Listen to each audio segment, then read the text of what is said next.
This was written by Elton and Bernie Taupin. Yeah, specifically for Tammy, at her request.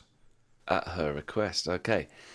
But I think Bernie and Elton, their best years are behind them at this point.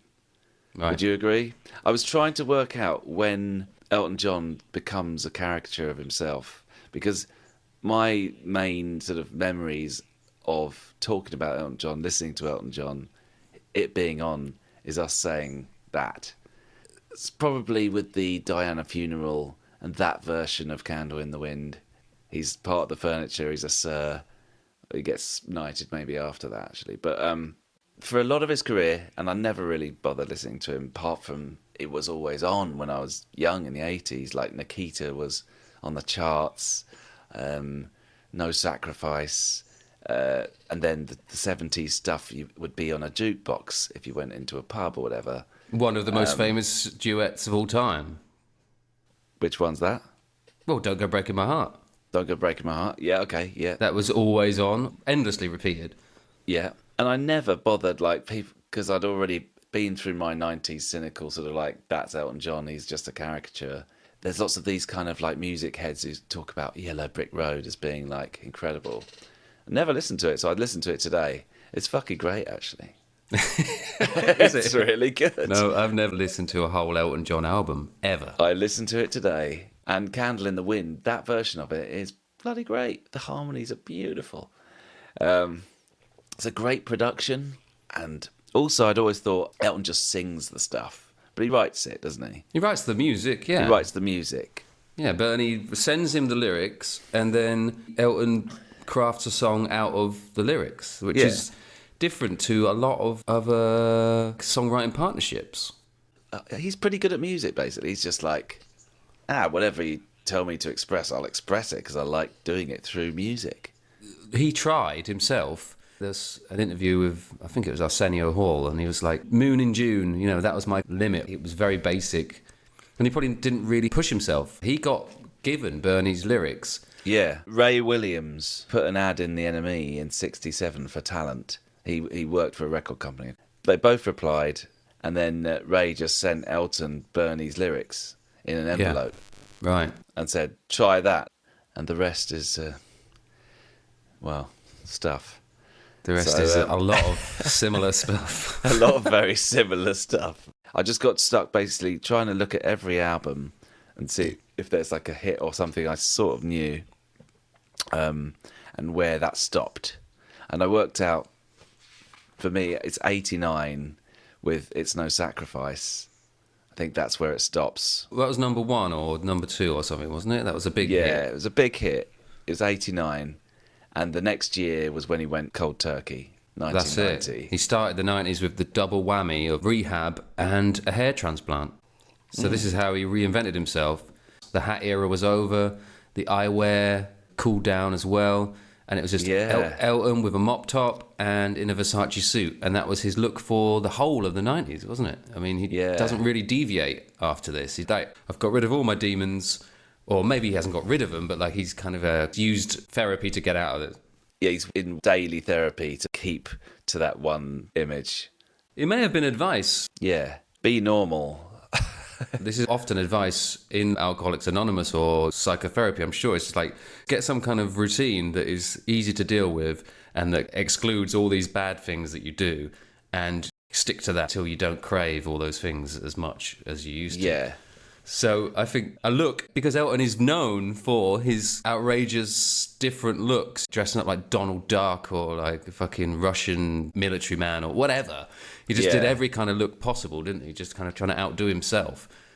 And this is in his Coke era. And his Scotch. He was into Scotch, wasn't he? It's like he used to drink a whole bottle of Scotch. Right.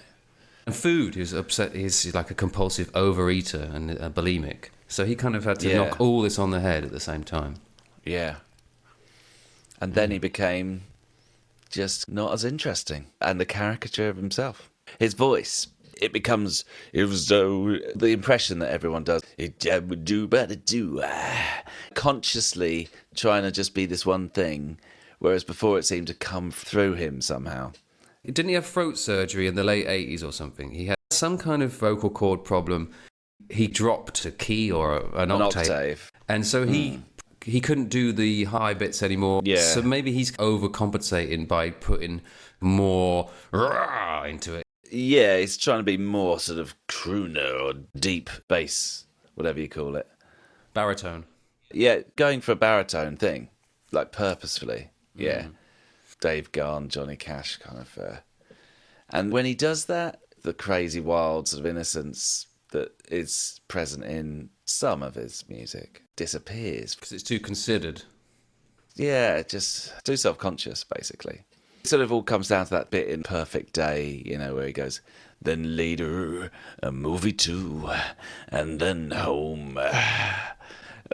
It's just, that's when we first identified it. It was like 97 or something. Yeah. Perfect Day charity single. The charity single. And he does one of them, because everyone does a different bit, and then it's like M people. Oh, like, I wonder what that was. Was that a duodecet, or maybe that was even more? no, that's tons. Oh yeah, God, what's it called? Yeah. I'm not going to say what I said last week, because I'm a bit embarrassed about that. Do you want me to take that out? Yeah, could you? No. This ridiculous personality that has been quite happily sort of absorbed by Tammy in this song puts Tammy into a stereotypical box of Stand By Your Man, but like times 2000. Yeah. If you weren't sure about her raging Republican credentials, then I think this song here, you know, it's further proof. It's so sickeningly traditional. Its value system is horrible. Ross. And it's like... Who wrote the lyrics? Yeah, I know. Bernie. I know. This is what I'm talking about, how the reverence and the surrender is so prevalent in this song. Because it's like, okay, we're going to write for Tammy. She wants us to write for her. So let's write a song that's exactly like what we know of Tammy. Instead of pushing it, or like the KLF got in touch with her and said, look, we just think your voice would be great on this. What you're singing has nothing to do with anything you've ever sung about in your life. We just love your voice. And you won't know what it means. Yeah, this is the complete opposite. It's so safe. But it's not even like safe. It's just like wrong. It's just like under-researched, like lazy as fuck. It's just like the Tammy stereotype. Well, marriage seems to define the Tammy experience with Bernie. It's the matrimonial dream she pines for. It's sad and it's horrible. It's ugly, and it's unrequited as well. Oh, absolutely. That's what's weird about this. He's squirming out of it. He's squirming right out of it. He can't respond emotionally at all to this. It's like he can't even do it. He's trying. He uses rock cliches to get out of it. He calls himself a gypsy. Yeah. Exactly. And like a gypsy in rock is like completely different to what a gypsy is in society. A gypsy in rock is a free spirit, you know, a travelling showman. It's not a slur like as it would be in The Mirror or The Sun or whatever. Yeah, yeah. And he plays dumb as well. He says that he doesn't trust himself. He's like basically saying it's not you, it's me. And then he says during the chorus, after she says, I need a ring on my finger, the marriage thing, champagne on ice, champagne again. Champagne was in girl thing, so there's like... For fuck's sake. Everyone, obviously, who writes for Tammy just thinks, oh, she's a classy lady. We'll put champagne in there. We're not going to put beer or beef dripping. Champagne on ice? What fucking marriage is this?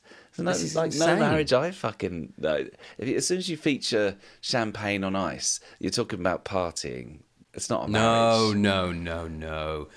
No. Really? No? Champagne on ice is like being romantic on a swing chair on the porch. That's what I think of the champagne on ice in this. I don't think of it as like an Elton John party. But that's not marriage, though, is it? That's just saccharine. It's a romantic notion. It's romantic, but... But the way he answers it, he just acts completely dumb. Because she says, I need the ring on my finger, champagne on ice, one man to show me the best part of life. And then he says, is that what you want? And she says, and then wait.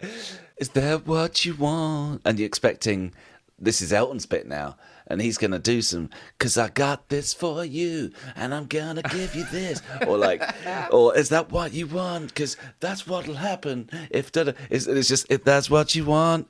And then there's like a massive pause, like for ages, like dead air. And she's like, yeah, that's what I need.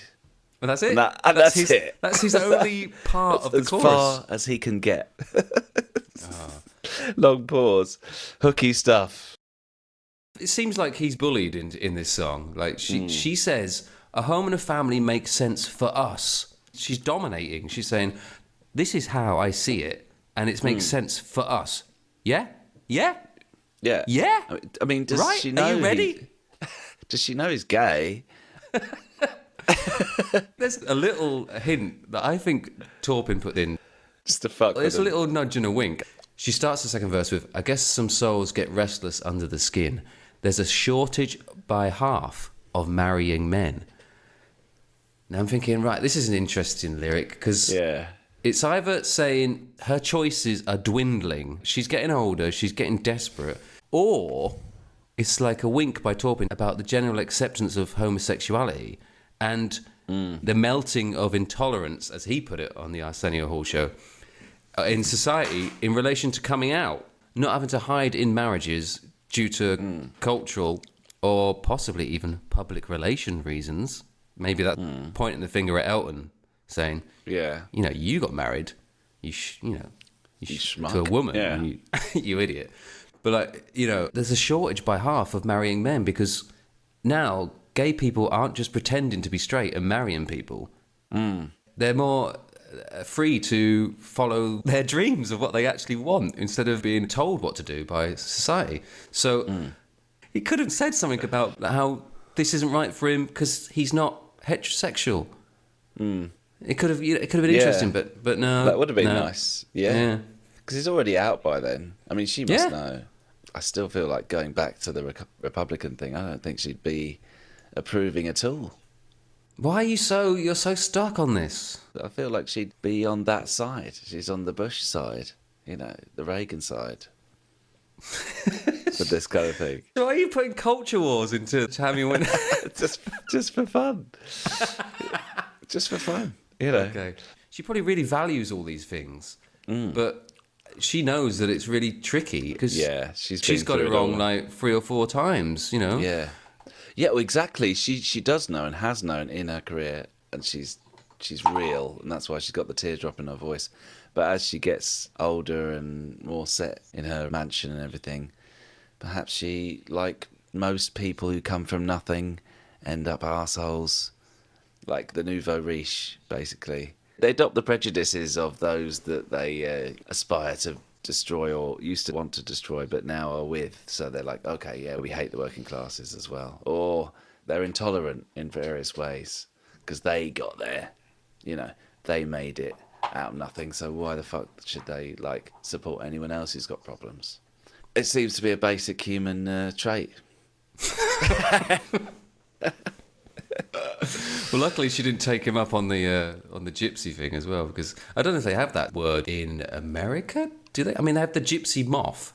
What's the Gypsy Moth? Gypsy Moth eats its lion's share of shrubs. It's like a voracious leaf consumer. Okay, yeah. Killing lots of their hardwood trees and stuff for this. So it was called a Gypsy Moth because it destroyed stuff. So it's fucking such a racial slur. Yeah. It's still called that. I remember my old boss, when I was a landscape gardener, he'd call everything that was badly made. Say if we were going into a garden and there's like the wall that was easy to knock down, he'd say, this is fucking gypsy. Yeah. He'd always use gypsy as a word for irregular. But this isn't proper. Yeah. It's not like a proper white mason's wall. Yeah. This is a fucking gypsy wall because I can easily knock it down. Yeah. Fucking hell. But interestingly, in the job that I first had when I finished uni, we'd always cowboy everything. Be like, let's fucking cowboy. Oh, cowboy, yeah. Well, they would move around as well. That's the thing. Yeah. They'd push the herd of cattle to wherever the slaughterhouses were or whatever. Being here one day and then not being here tomorrow, so they don't really take care on that day that they are here. Yeah. That's the whole prejudice, isn't it? Because they ain't part of this community, yeah. Yeah, they're just going to make a mess and then they're going to leave it and we're all going to have to pay for it to be cleared up. Yeah. It's like anyone who doesn't want to be part of this community, they leave and then they're always blamed because it's easy because they're gone. Yeah. But in the end, desperation and dominance looks like it will win, and Elton is weak in retaliation and ends up reluctantly agreeing to her terms, would you say? Does he? I didn't get to the end. You didn't get to the end of the song? Well, no, I listened to the end, but I didn't track the lyrics to the end. Yeah, I listened to the end of the song too many times. It codas with them both singing together. Yeah, but that's ridiculous, Coda. Her lines, basically. It's awful. There's no completion. There's no finale. Yeah, it doesn't vary very much. It's the same tone. There's no, like, stretching of the vocal cords or anything. It just all comes back to the supposed chorus. Is that what you want? It's literally like dead air in an interview or something. Yeah, it doesn't do anything different with her saying, yes, that's what I want, or something like that. You know, it's like, it almost brings the fucking dullness of married life to Tammy home. Yeah. That's how it's going to be. It's going to be, you're going to fucking like it. Welcome That's to what's being happening. Sober, Elton. Yes. Welcome to sobriety. This is what happens in this is the song. 90s, Elton. Because he had his hair transplant, suddenly he's getting a little bit of attention from the opposite sex. Like, ooh, his hair looks nice. And he's like, oh, fucking hell, now they're trying to marry me. Yeah, he's probably a bit weirded out by the whole fucking thing. Yeah, the 80s was his wild time, and now this is his establishment. Penance, basically. Yeah, duets, penance. Did you watch Tantrums and Tiaras? It rings a bell, but no.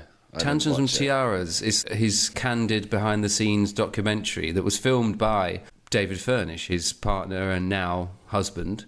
But at the time, they'd only been together for 2 years, and Elton was asked to do a documentary, and he thought, well, I'll do it like a really honest, because he's obviously into all this honesty stuff because he's gone through all the therapy and everything.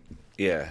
So he kind of gave birth to this celebrity docuseries garbage that we've been inundated with since. He says that Sharon Osbourne cites it as the inspiration for doing the Osbournes. Right. And then from that, you get all this fucking... Warts and all kind of... all this kind of stuff. Like the Judds. You know, I was talking about the Judds watching that one. Yeah.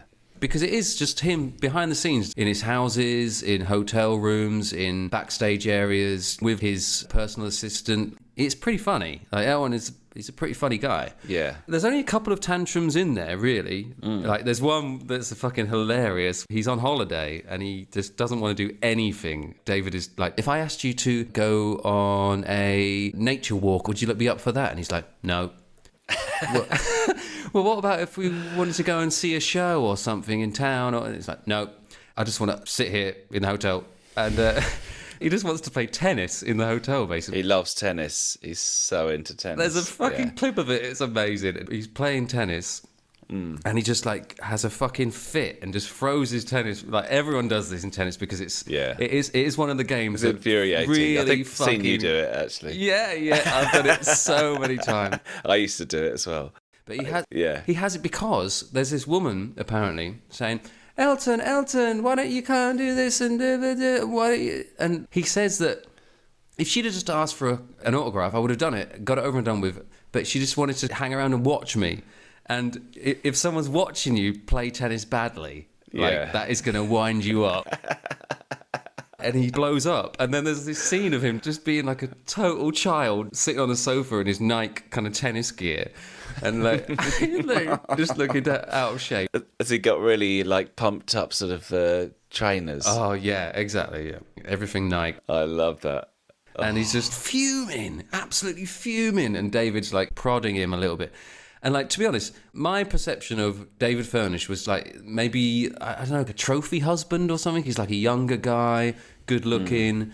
And I didn't know much about him, but he's brilliant in this film. Like as the kind of, him and I think another producer have these little handy cams.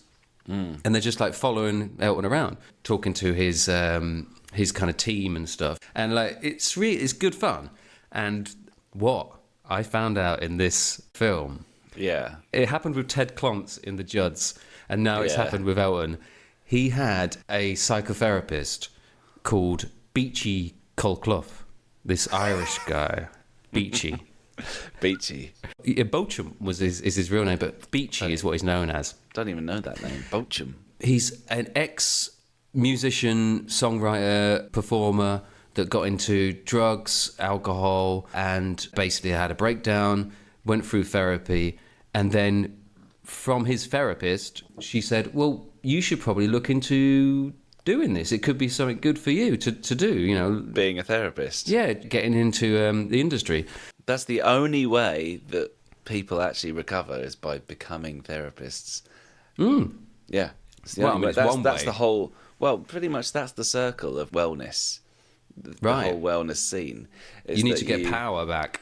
Because you're like, oh, I did this and I did this. And then I realised I could actually make something of my life. I could do something on my own. And that was be a therapist. Who's the closest person to you at that time of your rediscovery of yourself? It's the therapist. That's what you want to be. That's what I want to be now. Yeah. This is something I can really get into because I've learned so much stuff about how they work and I could do this. And he does. And also, they've got the contacts, so you can just go into that industry, and that's kind of what they want anyway. Yeah. And then they can give you contacts, you can give them contacts, and it just increases the industry, and it grows the industry. So it's just a self-fulfilling thing. Yeah, exactly. He's got the background of going through all this. That is like a great card to play. He was the same. He was a musician playing in bands and stuff. So he understands. So he builds this huge list of celebrity clients during the 90s. And a lot of it is from Elton's recommendations. Because Elton is not just in the middle of our duet matrix. He's in the middle of psychotherapy as well. Shit. Because you've heard that Elton is always helping out people that are going through the same kind of things as he went through, the drug dependency, the alcoholism, like with Robbie Williams. He keeps referring all these people, from talking to Elizabeth Taylor, he referred Michael Jackson. No way. So Beechy gets this huge client list off the back of his work with Elton, and he becomes this celebrity therapist, and he takes it one step further, and he starts being like a TV therapist. And he's on GMTV on the couch with Eamon Holmes and Anthea Turner. But he's also gets a column in the Daily Mirror. Right. As a kind of agony uncle. Yeah, talk to Beechy. Yeah, he's got a lovely voice and he's very calming and everything. And, talk to Beechy. So Elton, in his biography, his autobiography called Me, it's just called Me. Amazing. I got to say that's better than Life, which is Keith Richards. Right. Yeah. It's better. It's brilliant actually. So Elton doesn't name Beechy, but he tells the story of this psychiatrist at the time bringing Michael Jackson along to a lunch at his house on the same date that he was introducing David Furnish to his mother for the first time. Because Beechy's coming along maybe for dinner, and he thinks, well, he doesn't say it's Beechy, but I've worked out, I think it is Beechy. Yeah. Because he's working with Michael Jackson at this time. So Elton can't really get out of having Michael Jackson turn up at this really kind of important dinner where he's going to introduce his lover to his mom. And Michael's in a really bad way. He brings his own chef who makes food just for Michael, and Michael doesn't eat any of it. He also doesn't eat any of Elton's food that Elton's chefs made. Yeah. And he just wanders off and is later found playing video games with an 11-year-old son of the housekeeper of Elton's house. The one that got away. This is early 90s. He would have been playing Sonic the Hedgehog. Probably listening to the Sonic the Hedgehog tunes thinking, I could get into this. I love it. Well, these are my tunes. Bopping along to his own tunes. But no, I think that might have been was later. Too early, Yeah. But he also, Elton in the same autobiography, mentions that one of his psychiatrists had been struck off for molesting his female patients. So I did a quick search for Beechy and found that, yes, he treated Michael Jackson for painkiller addiction, and also, yes, he was struck off the British Association for Counselling and Psychotherapy register in 2006 after several females complained of seduction. Yeah. Dodge. Yeah. This guy. He got the power back by becoming a therapist, and he used it for ill. Yeah. He made a lot of money in the process. Yeah, he was reported to bosses by former lap dancer Angela Harvey, who claimed the shrink targeted her when she turned to him for help with a binge drink problem. This is from The Mirror. Which he does a which he was column working in. for. Yeah. They don't say that introducing this story. They just say celebrity therapist, Beechy. No. They just say Of course they celebrity don't. therapist. Yeah. Angela Harvey goes on to say, instead of making me better, Beechy tapped into my problems and used his therapist skills to reel me in for sex. He set out to groom me and he manipulated me so I would fall in love with him for his own sexual fantasies to be fulfilled. Holy crap. They ended up having sex during her 4th visit, while his wife and business partner Joe was in the next room. Okay. He used to make her read out letters that had been written by celebrity clients of his as he launched into a foul-mouthed tirade about them.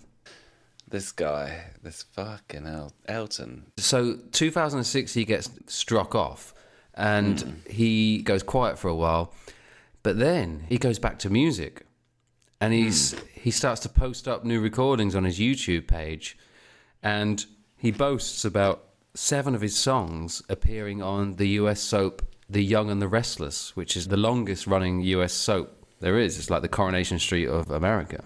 Never fucking heard of it.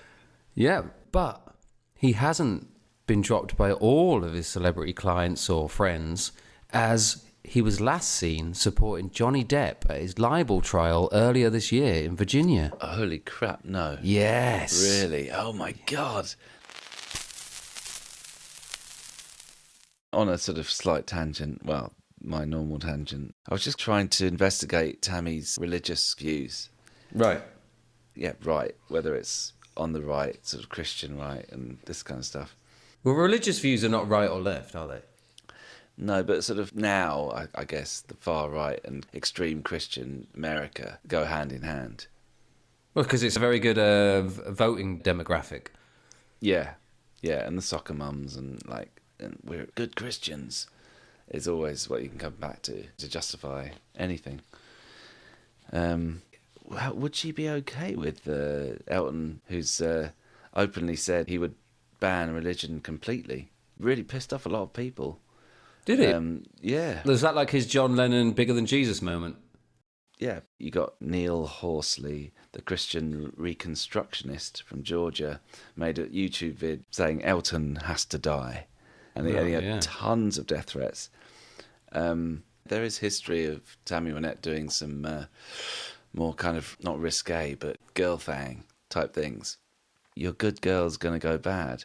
But that song is, what's the word? Subtle. Edgy? It's a bit edgy. It's kind of subtle. And it's more like a threat. Look, your good girl could go bad, actually, if you don't, play ball. Yeah, it's totally threatening. And it would be bad to her as well. It's not a power song. It would be bad for her, bad for him, bad for everyone. But she could do it. She's just saying, I could do it. Yeah, she could turn this whole world upside down just by going bad. Because it's such a strict moral world that she's living in.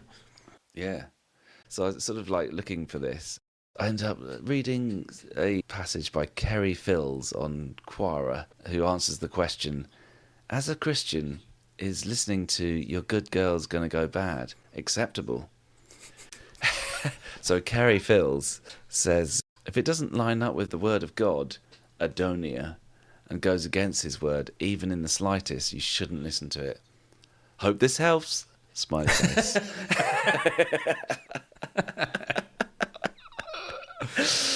Another one's saying, I've done another version, but I've removed the word bad. Is that okay? And they're like, yes, that's okay. So good girl's gonna go. Pause. Pause. A guitar. That's what I need. This is a blues guitar girl thing. Yeah. These far-right Christians just does this mean I can't listen to it?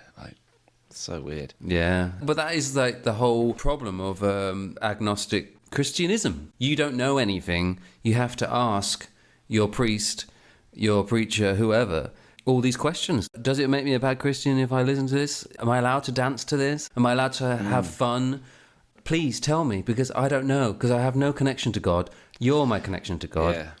Go Gnostic.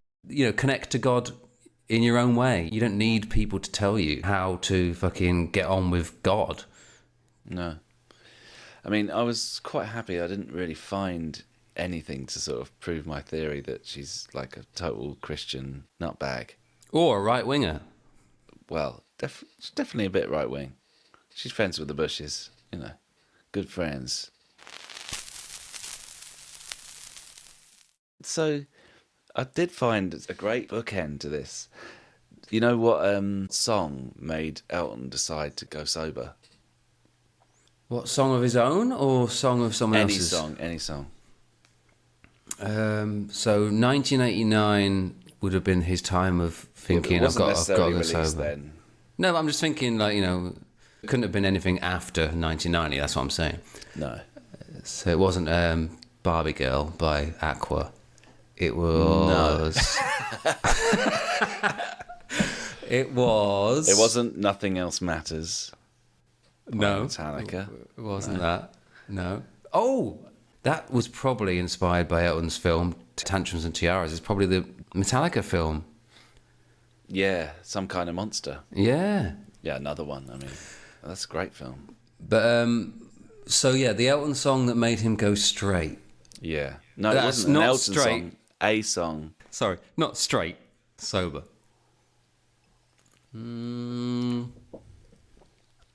Was it Give Guns it a N' shot. Roses? Was it Guns N' Roses? No. Oh God, I don't know. Think nearer our world. Very close to our world. What, our duets world? Yeah. Was it a duet? Yeah. Oh my God. It's a duet in this round. It's a duet that we've had in this This round, yeah. Don't Give Up. Yes! Exactly! Whoa! I told you. Exactly. I told you. It comes back round. I told you. Back. It's that chorus. It's the chorus. It's the Kate It's Bush. not the chorus. Don't give It's up. When times are rough. You mean the that gospel bit there? It helped him get over his addiction. He said that. He's on record. So, That's background. brilliant. Amazing. Yeah. Well, you know, we said that is the thing that people grab hold of, is the don't give up bit. Yeah. You say it's the gospel bit, but I don't believe that. I think it's the don't give up bit. But of course it helped him because he's friends with Kate Bush and he's... I see where this is going. Elton has to do a song with Kate Bush. To complete the cycle. It has to be that. Yeah. That's where we are. And he did do that song with Kate Bush on the album 50 Different Words for Snow, called Snowed In at Wheeler Street. Okay, well, we'll talk about that next time, because I haven't even listened to it yet. Have you not? No. Not at all. I put it on and I turned it off. Then later, a movie too, and then home.